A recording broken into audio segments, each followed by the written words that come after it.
ومصليا ومسلما على سيدنا النبي المصطفى الرسول المجتبى سيدنا وحبيبنا وشفيعنا وقرة عيننا ومولانا محمد صاحب الدرجات العليا والقدوة الحسنة صلوات الله وسلامه عليه وعلى آله وأصحابه وأزواجه وأهل بيته وذرياته وتابعيه ومن اتبع الهدى.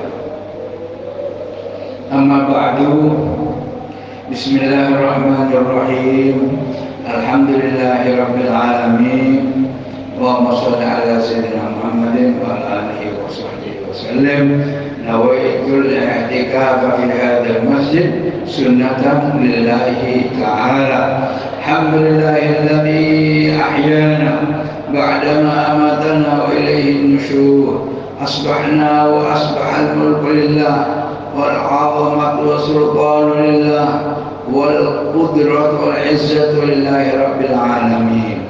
أصبحنا على فطرة الإسلام وعلى كلمة الإخلاص وعلى دين نبينا محمد صلى الله عليه وآله وسلم وعلى ملة أبينا إبراهيم حنيفا مسلما وما كان من المشركين. اللهم إنا نسألك أن تبعثنا في هذا اليوم إلا كل خير، ونعوذ بك أن أجترح فيه سوءا أو أجره إلى مسلم أو يجره أحد إلينا. اللهم بك أصبحنا وبك أمسينا وبك نحيا وبك نموت وإليك النشور. اللهم إنا نسألك خير هذا اليوم وخير ما فيه، ونعوذ بك من شر هذا اليوم وشر ما فيه. اللهم إنا نسألك خير هذا اليوم وفتحه ونصره ونوره وبركته وهداه. وصلى الله على سيدنا محمد وعلى آله وصحبه وسلم. الحمد لله رب العالمين. بسر الفاتحة وعلمنا مشيخنا وأساتذتنا وعلمنا آباؤنا وأمهاتنا وأجدادنا وجداتنا وعلمنا مؤلف الكتب التي سردناها وتعلمناها ونشرناها، خصوصا على من مؤلف هذا الكتاب المقدمة الحضرمية الإمام جمال الدين عبد الله بن عبد الرحمن بن وجميع شراحه والمستفيديه وأهل سلسلة هذا الكتاب وصولهم وفروعهم، ولا أرح جميع المؤمنين والمؤمنات والمسلمين والمسلمين جميع جهات أصل هذا المسجد المبارك مؤسس هذا المجلس المبارك سابقهم ولاحقهم. أن الله يغفر ويرحمهم لدرجاتهم الجنة.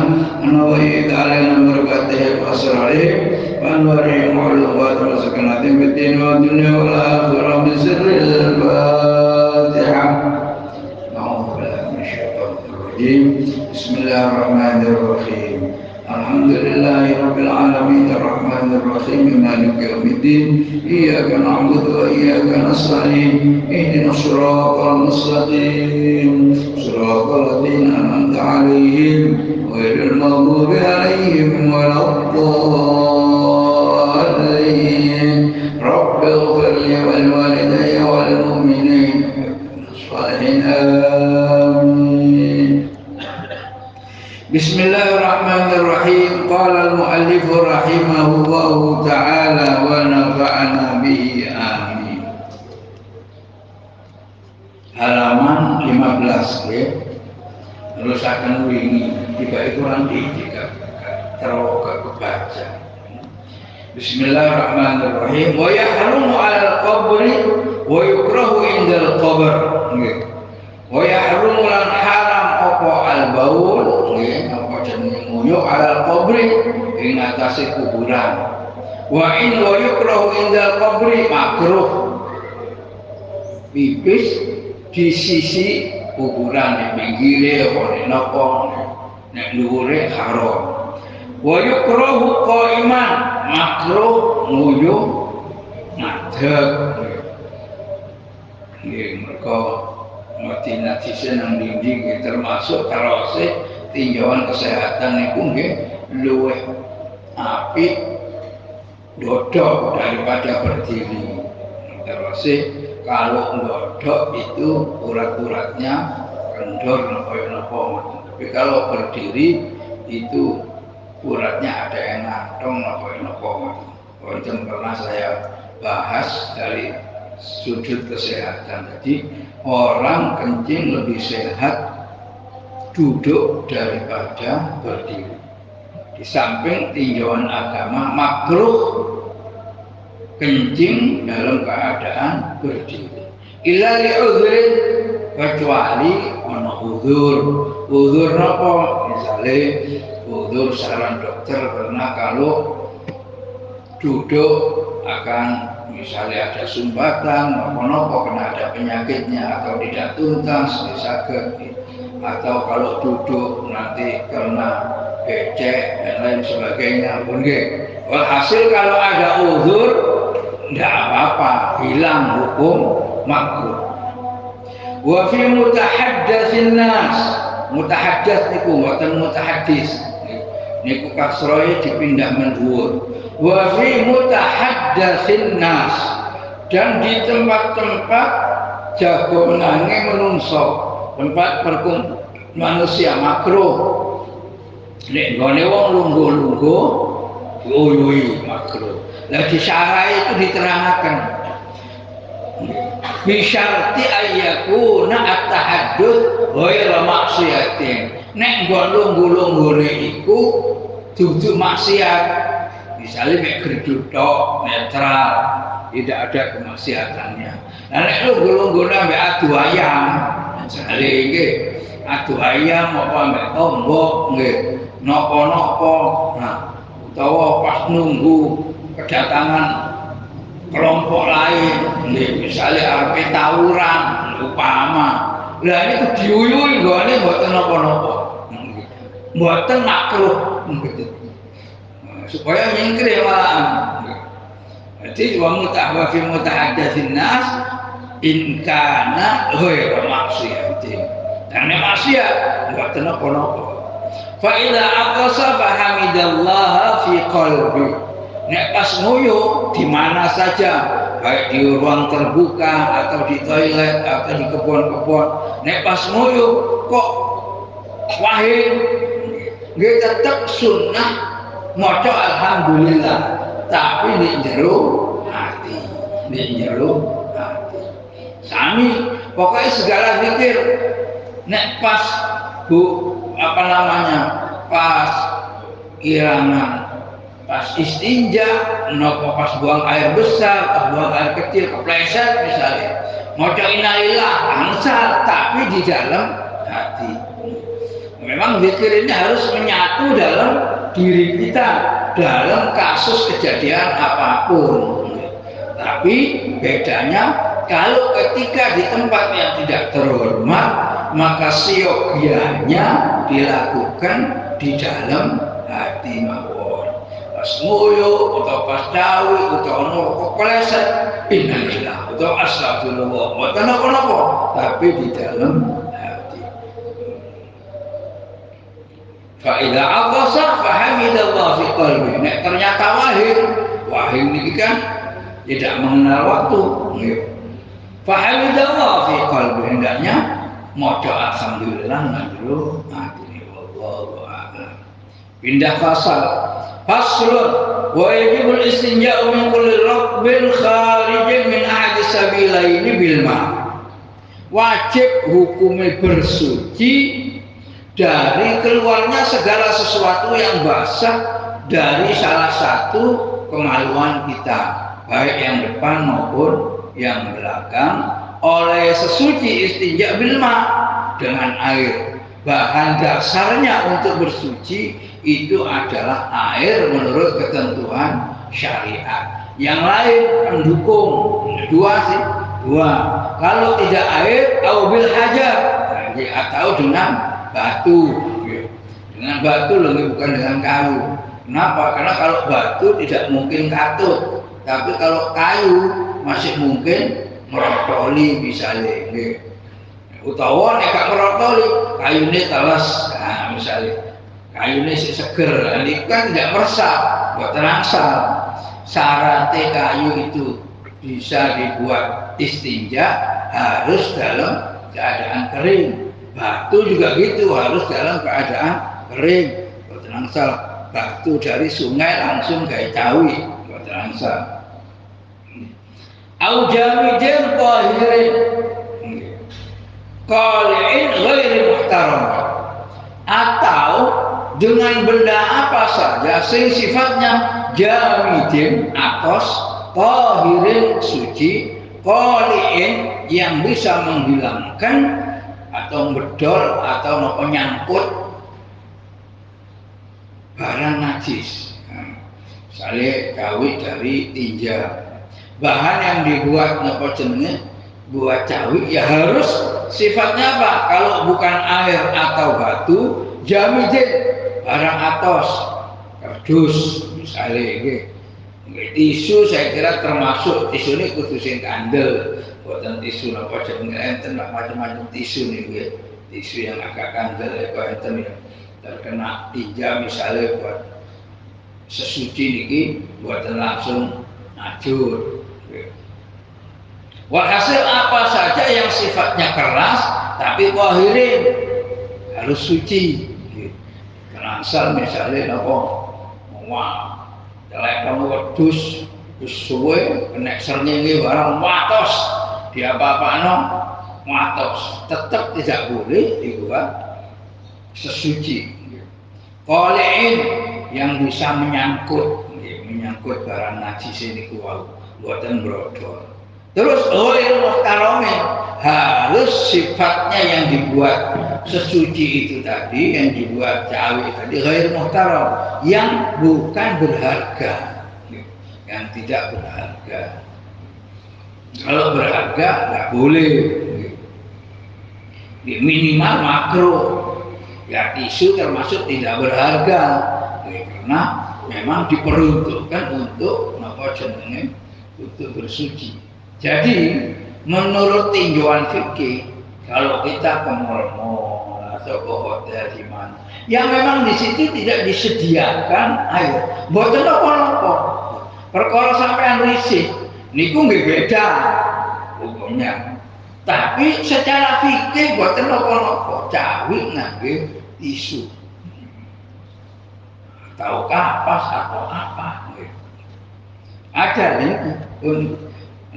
Dengan air, dengan batu, atau dengan segala sesuatu yang sifatnya keras alias tidak berodol, suci, mampu mengalihkan benda najis ghair muhtaramin dan memang bukan barang berharga. Nggih, wa yusannul jam'u bainahuma. Sunnahe wong cawit niku al jam'u ngumpulaken bainahuma antarane air dan batu. Ini tinjauan sejarah lah, sejarah masa lampau di zaman Rasulullah Shallallahu Alaihi Wasallam dengan melihat asul masyru'iyyati at-tatahhur, asal muasal sejarah disyariatkannya bersuci. Itu ada sejarahnya. Sejarahnya apa? Yaitu pujian Allah Subhanahu wa Ta'ala kepada penduduk Kuba ketika Rasulullah sudah tinggal di Madinah, kemudian 1 minggu sekali untuk mengenang perjalanan hijrahnya, enggak, karena ontanya itu sempat duduk ya unta itu jenenge nimprek doprok, nah itu bahasa Inggris asli itu doprok. Doprok di situ akhirnya Kanjeng Nabi hanya nginep entah 1 malam apa 2 malam. Setelah itu lalu melanjutkan ke yang dituju yaitu kota Madinah. Kota Madinah. Karena Kanjeng Nabi hijrah itu nggih napa terase untoi. Jadi memang pasrah nang Gusti Allah dengan memakai ukuran untai Kanjeng Nabi. Di mana untanya Kanjeng Nabi dobro, disitulah Kanjeng Nabi berhenti. Masuk kota Madinah, pinggiran bagian selatan dari kota Madinah, dobro. Berarti sekarang dikenal dengan Desa Kuba. Zaman itu nggak Desa Kuba, kalau sekarang dikenal dengan Masjid Kuba. Kemudian menjanjikan perjalanan karena memang kurang, kira-kira 5-6 kilo menuju kota Madinah saat itu. Lalu sampai kota Madinah juga ditunggu, diindiki doproe untuk Kanjeng Nabi. Di mana dobro untuk Kanjeng Nabi, disitulah didirikan masjid tempat beribadahnya Kanjeng Rasul. Nah, tiba-tiba dan yang berkaitan dengan sesuci niki. Niku Gusti Allah nurunkan ayat. Fihi rijalun yuhibbuna an yatahharu wallahu yuhibbul mutahhirin. Ketika membahas soal Masjid Quba. La masjidun ussisa 'ala taqwa min awwal yaumin ahaqqu an taquma fihi rijalun yuhibbuna an yatahharu wallahu yuhibbul mutahhirin. Itu sejarah piyambak ketika beberapa orang munafik berinisiatif mendirikan masjid. Masjid itu tandingan, kemudian dikenal dengan Masjid Diror. Ditegur sampai Gusti Allah, ojo pisan-pisan moro nang masjid iku. Lalu Gusti Allah, masjidul usus ala taqwa min awwal yaumin ahaqqu an taquma fi. Sungguh masjid yang telah didirikan, ya, didirikan di atas, nggih niki mun enten pengumumane. Napa jenenge listrike mati sampai jam 3. Kenapa diterusaken kedik malih, kersane mboten nanggung. Niki soalnya pas cerita. Ceritane iki antik. Nggih, dirumakaken mawon. Ken kula tokaken swara Madura kula.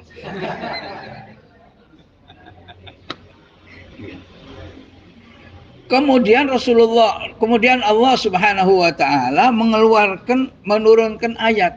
Nggih niku. La masjidun ussisa 'ala taqwa min awwal yaumin ahaqqu an taquma fi. Sungguh masjid yang telah didirikan di atas sendi-sendi ketakwaan, itulah yang lebih berhak untuk kamu masuki ya Muhammad, alias Masjid Quba. Terus Gusti Allah fihi rijalun, itu di Quba rijalun, ada sejumlah orang yuhibbun ayyatahharu, yang suka untuk menjaga kesucian. Untuk menjaga kesucian. Wallahu yuhibbul mutahhirin. Dan memang Allah itu meredhoi dan menyukai orang yang bersuci, yang suka bersuci. Sing lor krungu nggih. Nggih, nek mboten krungu kula bantaraken malih nggih. Lalu Rasulullah tanya kepada penduduk Quba. Loh, ngono kok urip? Niki kok mati? Oh, jeglek. Jeglek niki. Nggih. Kenapa pun, pokoknya melak takdire Gusti Allah mawon. Nggih. Allahumma sholli ala Muhammad.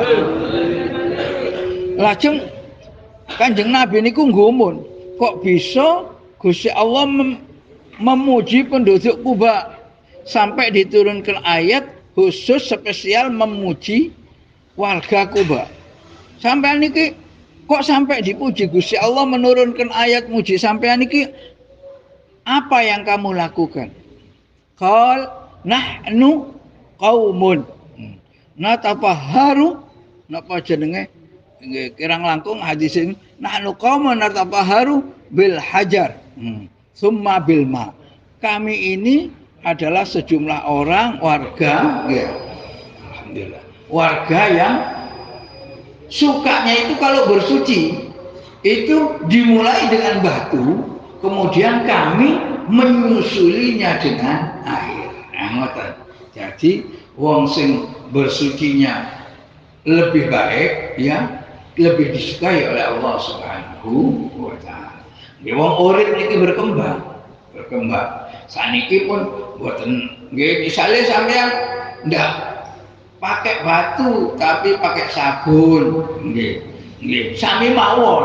Yang penting sudah melapisi air dari sesuatu yang lebih bisa menghilangkan, mempunahkan semua jenis najis, mulai dari bau, rasa. Lebih meyakinkan lah. Mungkin untuk saat ini sabun lebih kuat, apa mana sabunnya Dettol. Soalnya apa? Promone banter. Terus selain lebih bersih juga mengusir bakteri. Macam promone. Nah, niku lebih disukai oleh Allah Subhanahu wa Ta'ala. Kenapa? Karena lebih mampu menanamkan keyakinan tentang kebersihan yang ada dalam diri kita. Jadi wisanul jam'u, sunnah kita bersuci itu al-jam'u, menggabung unsur-unsur bahan yang untuk bersuci. Karena itu linannya di walau bijamidil mutanajjisin duna salasin. Wa yusannul jam'u niku sunnah menggabung. Jadi bukan hanya air tok. Nah di sini walau bijamidil mutanajjisin, walaupun dengan benda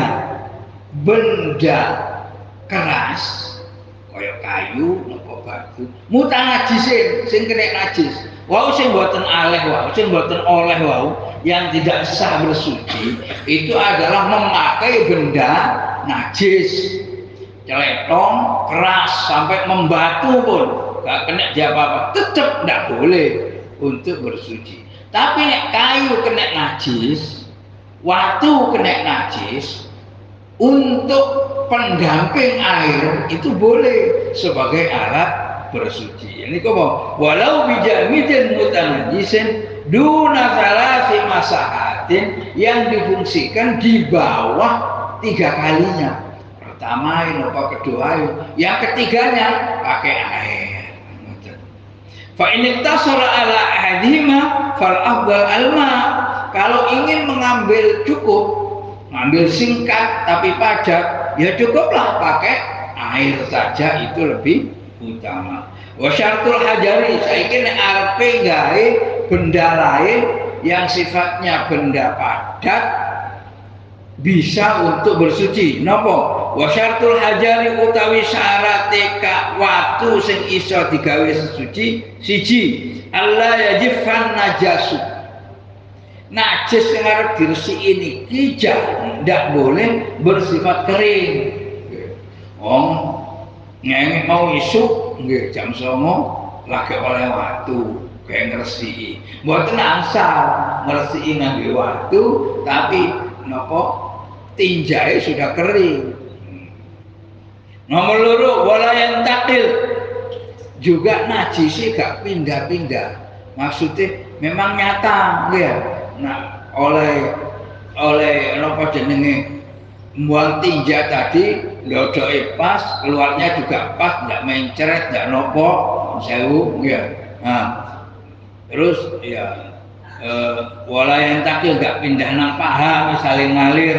Wala yaqra alaihi najasun akhur. Kalau mau bersuci dengan batu atau dengan tisu atau dengan apa saja yang suci, syarat yang ketiga wala yaqra alaihi najasun, tidak kedatangan najis lain. Lah nek mari buang air besar mau bersuci pakai tisu, tapi di sebelahnya ada bisul. Bisul mengeluarkan darah misal, nggak boleh lagi pakai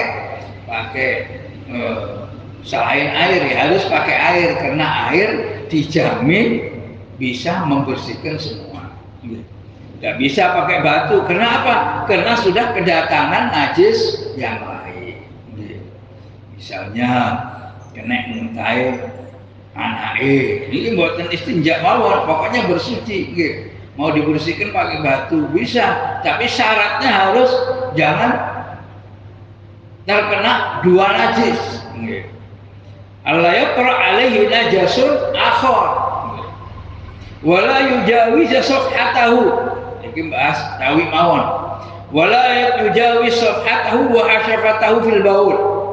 Syaratnya bersuci dengan benda padat yang bukan air adalah hendaknya najis tadi, tinja tadi tidak melewati pada napa jenenge safhatahu, nggih lempitan dhuwurnya itu, nggih pokoke mboten gupak teng pundi-pundi.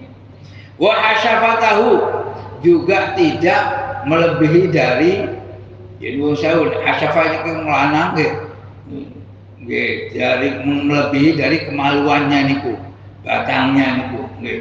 Itu misalnya pipis mau pakai air, mau pakai tisu, ya adalah jenis kencing yang tidak kemana-mana, baru bisa. Wala yusibuhu ma'un, boleh bersuci pakai benda padat tadi belum terkena air.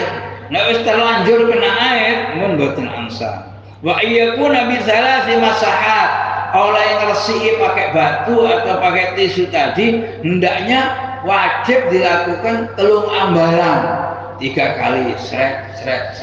Misalnya nggih, kalau air kan enggak, kalau air yang penting mengalir, enggak wajib diulang. Nek air niku sing penting ada air lewat nggih di napa jenenge di tempat najis kita itu, ya dijamin ikut najisnya itu kepada aliran air. Perkara sampean gak yakin sampean ulangi sampai ping 5, niku mboten napa-napa, artinya ini batasan minimum yang ditentukan oleh syariat, bahwa bersuci pakai air itu mboten kedah diulangi, tapi sunnah diulangi.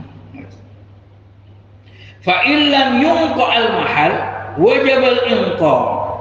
Kalau mau bersuci, fa illam yunqa lamun durung diresiki apa al mahal panggonane najis, wajib mongko wajib apa al inqa'u diresiki, diresiki yang sesuci. Wa yusannu lan den sunataken napa al itar, ganjil nggih. Ping 3 durung yakin, aneh mesti ping 5 durung yakin. Nah niki nggih. Mboten napa-napa masih sampai ping 7 ping 9 mboten napa-napa. Wong iki dudu wudu. Sing mboten angsal kata-kata wudu. Ini kalau bersuci atau menghilangkan najis sampai nyata yakin hilang najis. Tapi sunnah al-itar, nah dihitung itu sing ganjil-ganjil. Wasti'abul mahal bil hajar. Gitu. Dan disunahkan juga, wau kan kalau pakai batu atau tisu cukup di tempat najisnya itu. Bahkan syaratnya harus tidak pindah kemana-mana baru boleh pakai tisu atau batu. Tapi wa yusanu disunahkan apa? Al-isti'ab al-mahal bil hajar, meratai tempat najisnya itu dengan batu itu tadi, dengan tisu.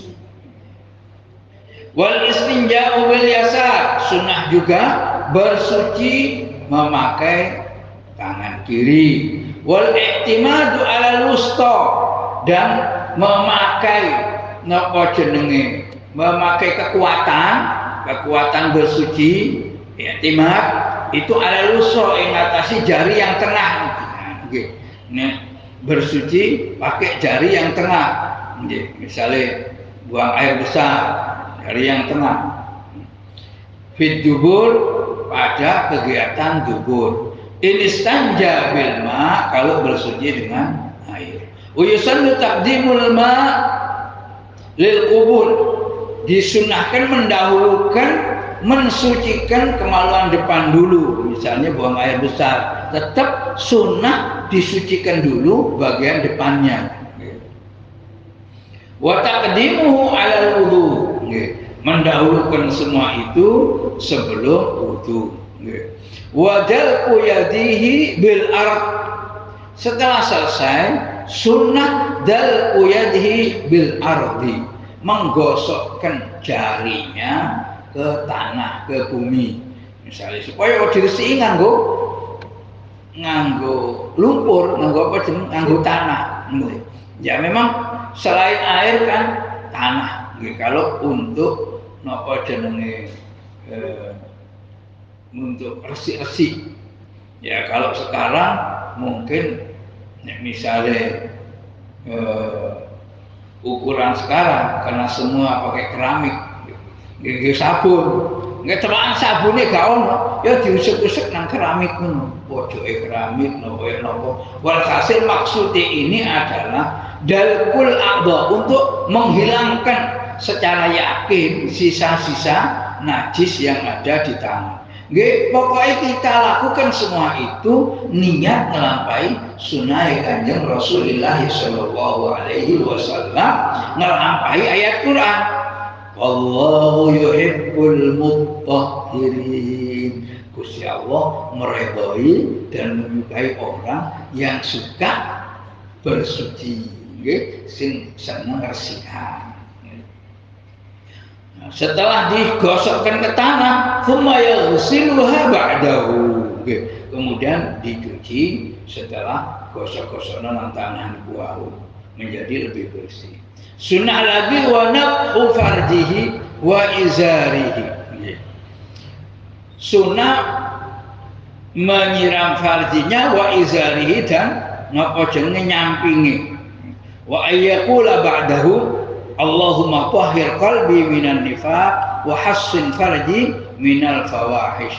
Nggih donga ya napa-napa sembarang niku enten zikire, enten ndongane. Tapi kalau misalnya di dalam toilet atau sedang bersuci seperti ini, tetap dilampaui di dalam hati, penyuwun, kumandel, tawakal bahwa semua itu hanya terjadi ya karena kekuasaan Allah Subhanahu wa ta'ala. Ya, nuwun sisejakaken atine dari unsur-unsur kemunafikan, nuwun pangreksani Gusti Allah. Mudah-mudahan seluruh organ tubuh kita termasuk kemaluan kita dijauhkan dari yang kecil-kecil, yang kotor-kotor oleh Allah Subhanahu wa ta'ala. Faslun mujibatul husri. Faslun dahge ke bab adus saniki. Mujibatul husli niku kasra dipindah mendhuwur diganti dhamma. Mujibatul husli utawi pira-pira perkara kang majibaken adus. Hal yang mewajibkan kita mandi, tegese mandi wajib, itu adalah satu al-maut, mati. Nggih kudu adus, mergo gak iso adus dhewe, wajib didusi sing urip. Ngoten intine. Wal haid, karena haid, wal nifas, lan nifas, wal wiladatu, dan melahirkan. Nah, mati, haid, nifas, dan melahirkan merupakan 4 hal yang mewajibkan orang mandi. Walau alaqatan, walaupun yang dilahirkan itu segumpal darah. Wa mudghatan au mudghatan, utawa segumpal daging. Segumpal daging. Wa bila rukubatin, dan walaupun napa jenenge enggak ono talese. Jadi misalnya kebetulan janinnya ini kering. Misalnya gitu, janinnya ini kering. Ya ini wajib. Wajib ibu yang melahirkan ini mandi. Terus kalau niku nata sidang letih atau wajib. Kenapa Ustaz? Hukum yang dikirim niku wajib mandi napa mboten? Terus hukumnya hukum nifas napa mboten? Nah, ngoten. Tak ngerti. Oke. Jadi ku jawabane kiret itu kelengkapan untuk mensucikan rahim. Nah, saja jawaban sing tepat nggih dialihkan ke janinnya saja, masa hamil. Yang dibahas kirat itu kan hanya tindakan pembersihan rahim. Jadi yang bersentuhan dengan hukum itu yang dibahas adalah masa kehamilan. Kalau hamilnya itu arba'ina yawman nutfatan thumma yakunu 'alaqatan misla dzalik thumma yakun mudghatan misla dzalik thumma nufikha fihi ruh, dan seterusnya. Hadis ngoten. Intinya kalau wanita itu hamil, maka usia kehamilannya kata Rasulullah sallallahu alaihi wasallam arba'ina yawman nutfatan. Sebelumnya belum terbentuk apa-apa, hanya sperma masuk dalam rahim. Kalau sudah berusia 40 hari, arba'ina yawman itu masih berbentuk nutfatan. Begitu sampai 40 hari sudah berubah menjadi mudghatan, segumpal alaqatan, segumpal darah. Para fuqaha itu memberikan ketentuan, nek kurang dari 40 dino niku boten terkena hukum nifas. Boten terkena hukum nifas. Artinya nggih napa jenenge nggih boten wajib mandi dulu. Mandi dulu.